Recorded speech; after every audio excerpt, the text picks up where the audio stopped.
दोस्तों नमस्कार। आईपीओ के सीजन में आपको एक कॉमन नाम सुनाई देगा, ग्रे मार्केट प्रीमियम, डब्बा बाजार या जीएमपी। हर वेबसाइट, हर न्यूज के अंदर ये चीजें यहाँ पे छाई रहती हैं और इसी को देख के हम लोग यहाँ पे आईपीओ के अंदर निवेश करते हैं, यानी कि डिसाइड करते हैं कि मुझे यहाँ पे आईपीओ के अंदर अप्लाई करना है या नहीं करना है।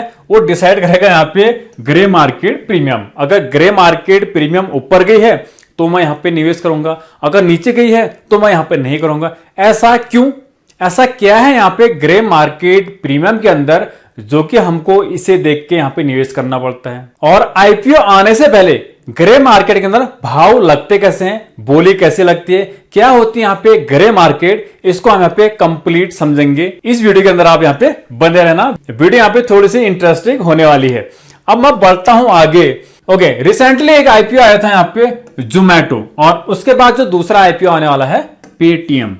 अब यहां पे देखो ग्रे मार्केट कब गर्म होती है, इसको आप यहां पे ध्यान से समझना। जो यहां पे बड़ा ब्रांड है जैसे जोमैटो, बड़ा ब्रांड मींस बड़ा ब्रांड क्यों है? क्योंकि इसको सब लोग जानते हैं। डेली मोबाइल के अंदर आप ऐड देखते हैं जोमैटो। अगर आपको यहाँ पे खाना मंगाना है तो जोमैटो, यानी कि इनका जो सब्सक्रिप्शन बेस है वो काफी बड़ा है जोमैटो का। उसी तरह से पेटीएम का भी। तो दोनों के अंदर आपको एक ही सिचुएशन मिलेगी, लेकिन जोमैटो के अंदर थोड़ी सी कंडीशन थोड़ी अलग हुई। पहले प्रीमियम यहाँ पे 20% से ऊपर थी और उसके बाद यहाँ पे 10% पे आ गई। अब इसको समझना ऐसा क्यों, ये ग्रे मार्केट के प्रीमियम में बोल रहा हूं। अब आपको समझना होगा ग्रे मार्केट एक्चुअली है क्या। आप यहाँ पे हैरान हो जाएंगे ग्रे मार्केट को समझेंगे तो। अब यहाँ पे ग्रे मार्केट के अंदर देखो, सबसे पहले आपको समझना होगा क्या ग्रे मार्केट यहाँ पे रेगुलेटेड मार्केट है? जी नहीं, ग्रे मार्केट रेगुलेट मार्केट बिल्कुल भी नहीं है, ये एक काला बाजार है। सबसे पहले सेम उसी तरह से जैसे आप यहाँ पे आईपीएल के अंदर सट्टा लगाते हैं हर रन के अंदर। अब वो यहाँ पे जो सट्टा बाजार है उसका कोई फिक्स जगह तो है नहीं। आईपीएल के अंदर देखो, जब भी यहाँ पे आईपीएल आते हैं तो सट्टा बाजार यहाँ पे गर्म हो जाता है, देखा होगा आपने। और उसके यहाँ पे कोई जगह नहीं होती, कहीं पे भी, किसी भी पान की दुकान में, चाय की दुकान में, हर जगह वहां पे शुरू हो जाता है आईपीएल पे सट्टे लगना। लेकिन ये गैर कानूनन है और इन जगहों पे कभी कभी पुलिस बहुत बार छापे भी मारती है। सेम उसी प्रकार से ग्रे मार्केट भी है। ये कोई बहुत बड़ी मार्केट नहीं है। ग्रे मार्केट एक बोलते हैं कि काला बाजार है। इसको चलाने के लिए कोई बड़ी संस्था की जरूरत नहीं है, ये कहीं से भी चल सकती है। 2-4 लोग मिलके भी इसको चला सकते हैं, लोगों को बेवकूफ बना सकते हैं और पैसा लूट सकते हैं। अब सबसे पहले समझना ग्रे मार्केट वर्क किस प्रकार से करते हैं, हम इस पे बिलीव क्यों करते हैं जो आम निवेशक होते हैं। यहां पे समझना, एक जगह यहाँ पे दलाल है ग्रे मार्केट का जो कि बोली लगाने के लिए रेडी बैठा है। दूसरी तरफ यहाँ पे बायर्स है जो आईपीओ में अप्लाई करना चाहता है। लेटेस्ट हमारे पास आईपीओ आ रखा है एक जोमैटो का, उसके बाद और भी आईपीओ आएंगे जैसे पेटीएम का आएगा। यहाँ पे मान के चलो 76 की यहाँ पे प्रीमियम चली हुई है। क्लियर है? अब उसके बाद होगा क्या, जैसे यहाँ पे जोमैटो अपना रेड हेरिंग प्रोस्पेक्ट अपना सेबी को यहाँ पे जमा करेगी, उसके बाद यहाँ पे एक क्लियर प्राइस यहाँ पे आ जाएगी। ये प्राइस एक ऑफर प्राइस होगा 76 का, जो कि लोग इसको सब्सक्राइब करेंगे या इस आईपीओ में इस प्राइस पर निवेश करेंगे। उसके बाद देखो, जैसी प्राइस यहां पे आई तो उसके बाद इस दलाल के पास क्या आने लग जाएंगे, कुछ लोग आने लग जाएंगे, हम भी इस आईपीओ के अंदर अप्लाई करना चाहते हैं, यानी कि सेकेंड रूट के थ्रू। ध्यान देना, सेकेंड रूट है। तो यहां पे क्या होगा, पहले 100 लोग आए दलाल के पास, दलाल यहां पे पहले क्या कर देगा, क्योंकि बड़ा ब्रांड है तो पहले 100 लोगों के लिए थोड़ा सा क्या कर देगा, 100 लोगों के लिए यहाँ पे 5% ऊपर कर देगा या 6% ऊपर। मान लीजिए यहाँ पे 80 प्रीमियम कर देगा पहले 100 लोगों के लिए, 80 प्रीमियम। ये बोलेगा भैया 80 की प्राइस पे आप यहाँ पे निवेश कर लो, नो प्रॉब्लम, पहले जो 100 लोग आए। उसके बाद और यहाँ पे 100 लोग आते हैं इसके पास, ठीक है, सेकंड 100 लोग आते हैं, ये भी बोलते हैं भाई हमको भी आईपीओ चाहिए। इनके लिए थोड़े से वो भाव बढ़ा देगा क्योंकि डिमांड बढ़ रही है। करेक्ट, सप्लाई एंड डिमांड सुना होगा ना। तो यहां पर डिमांड बढ़ रही है तो क्या कर देगा, 80 से 85 इसके भाव कर देगा। ऐसा क्यों करेगा, इसको फिर समझना। 85 कर दिया इसने। उसके बाद 100 लोग इसके पास और आए, क्लियर है, 100 लोग और आए और ये कर देगा इसकी प्रीमियम 90। इसी तरह से यहाँ पे न्यूज भी मार्केट के अंदर आते रहेंगी, वह इसकी प्रीमियम ऊपर चले गई हैं या नीचे गिर गई हैं। और फिर आएंगे इसके बाद और 100 लोग आएंगे और यहां पे जो भाव चले जाएंगे तकरीबन 100। क्लियर है, 100 इसके भाव चले गए इस आईपीओ के। अब यहां पे होगा क्या, अचानक कभी कभी भाव गिर जाते हैं।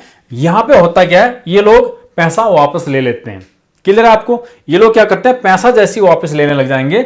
अब ब्रोकर को तो यहाँ पे लोग चाहिए निवेश करने के लिए, ये क्या कर देगा, प्रीमियम घटा देगा। इट मींस ये बोलेगा इसका मतलब आईपीओ खराब है तो इसके प्रीमियम में थोड़े से नीचे कर देता हूं, तो भाव इसके घट जाएंगे फिर 85। अगर भाव इतने ही रहते हैं 100 तक, ऐसे में देखो होगा क्या, 100 भाव यहां पे लग गए, मार्केट के अंदर एक साउंड क्रिएट हो गया, भाव यहां पे 100 गए हैं। अब इसमें देखो मार्केट के अंदर एक पॉजिटिव इंपैक्ट पड़ा, लेकिन ब्रोकर को यहां पे नुकसान हो सकता है। उस नुकसान से बचने के लिए इसने इसीलिए अलग अलग पार्ट कर रखे हैं बोली के। क्लियर है? अगर मान लीजिए 76 की प्रीमियम इसकी है, ये होता है यहां पे 85 पे लिस्ट या 85 से नीचे लिस्ट, तो यहां पे इसको बहुत बड़ा प्रॉफिट होगा। केवल जो पहले के 100 लोग हैं इनको ही यहां पे इसको पैसा देना पड़ेगा। जो भी पैसा देगा ये अपनी जेब से देगा, इसके बाद कोई कंपनी से पैसा नहीं आता है। जो भी पैसा देगा, जब पहले वालों को इसने लूट रखा होगा उन्हीं में से पूरा करके भाई इनको पैसा देगा इस वाले को। अब जो 3 लोग हैं इनको यहां पे नुकसान हो जाएगा, इनका पैसा कहां चले जाएगा, इसको चले जाएगा। ठीक है, पहले 100 लोगों को तो इसको देना पड़ा, लेकिन जो बाकी के 300 लोग हैं उसका पैसा इसके पास आ जाएगा, इसको हो जाएगा बड़ा प्रॉफिट। क्लियर है आपको? और उसी प्रकार से अगर 85 और 90 के बीच में यहां पे मार्केट खुलती है, यानी कि ओपनिंग होती है, लिस्टिंग होती है आईपीओ की, उसके बाद इसको 200 लोगों को पेमेंट करना पड़ेगा और 200 लोगों का यहां पे फायदा आ जाएगा। क्लियर है? अगर एक कंडीशन और है, अगर मान लीजिए प्रीमियम यहां पे गिर गई 80 से नीचे, पूरा फायदा इस ब्रोकर का हो जाएगा। क्लियर है आपको? अगर 100 से ऊपर खुली, लास्ट यहां पे जो प्रीमियम है 100 की यहां पे रखी गई है, उससे ऊपर खुली 140 150 यहां पे खुल गया जोमेटो, तो पूरा ये अपने जेब से भरेगा।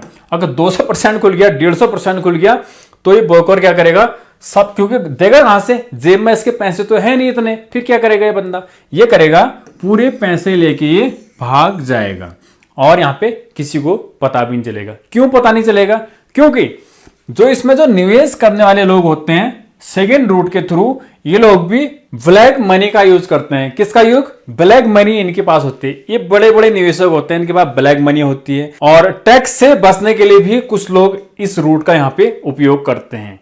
ठीक है, और ब्लैक मनी वाले तो भाई ईडी से वो लोग बचे रहे, इसलिए ये लोग क्या करते हैं, रिपोर्ट भी नहीं कर पाते। निवेश तो कर रहे हैं लोग, अगर पैसा लेके यहां से भाग गया तो ये लोग रिपोर्ट भी नहीं कर पाएंगे, इसलिए आपको इसकी न्यूज नहीं मिलती है, क्योंकि ये लोग कहीं रिपोर्ट करने लायक ही नहीं होते हैं। खुद इनके पास ब्लैक मनी है, ब्लैक मनी ही वहां पे लगा रहे हैं ब्लैक मार्केट के अंदर, तो क्या रिपोर्ट करेंगे ये लोग? अगर रिपोर्ट करते हैं तो ये लोग खुद ही फंसते हैं। अब आपके मन में एक सवाल यहां पे जरूर होगा, अगर ये लोग आपस में ही यहाँ पे खरीद फरोख्त कर रहे हैं तो इनको देख के हम लोग यहाँ पे आईपीओ में निवेश क्यों करते हैं?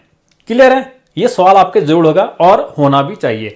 यहां पर देखो एक बिल्कुल कॉमन सेंस वाली बात है, अगर कोई भी निवेशक यहाँ पे जो सेकेंड रूट यहाँ पे अप्लाई कर रहा है, वो इस स्टॉक के यानी कि 76 की जो प्रीमियम है इसके लिए वो 100 रुपए देने को तैयार है, इट मींस इसके पास कोई ना कोई एक बड़ी एनालिसिस होगी, या इसके पास कोई एडवाइजर ऐसा होगा जिसने बता रखा होगा हाँ इस प्राइस पे लिस्ट हो सकती है या फिर इससे ऊपर लिस्ट हो सकता है। तो इसलिए मार्केट भी इनके प्रेडिक्शन को करेक्ट मानती है और निवेश करती है। क्लियर आपको? अब ये मत समझ लेना अगर यहाँ पे भाव ऊपर गए हैं इट मींस भाई ये लोग रजिस्टर होंगे और इन लोगों ने निवेश किया होगा इस आईपीओ के अंदर। नहीं, इस आईपीओ के अंदर ये निवेश नहीं करते हैं, इनका खाली भाव को देखकर, जैसे आईपीएल मैंने आपको एक उदाहरण दिया, आपस में ही लेन देन होता है, पैसा लेके भाग गया तो ठीक है, अगर बन गया तो ठीक है। तो इस तरह से यहाँ पे चलता है ये धंधा, यहाँ पे चलते आ रखा। बहुत बड़ी मार्केट है, बहुत ज्यादा फैला हुआ है ग्रे मार्केट।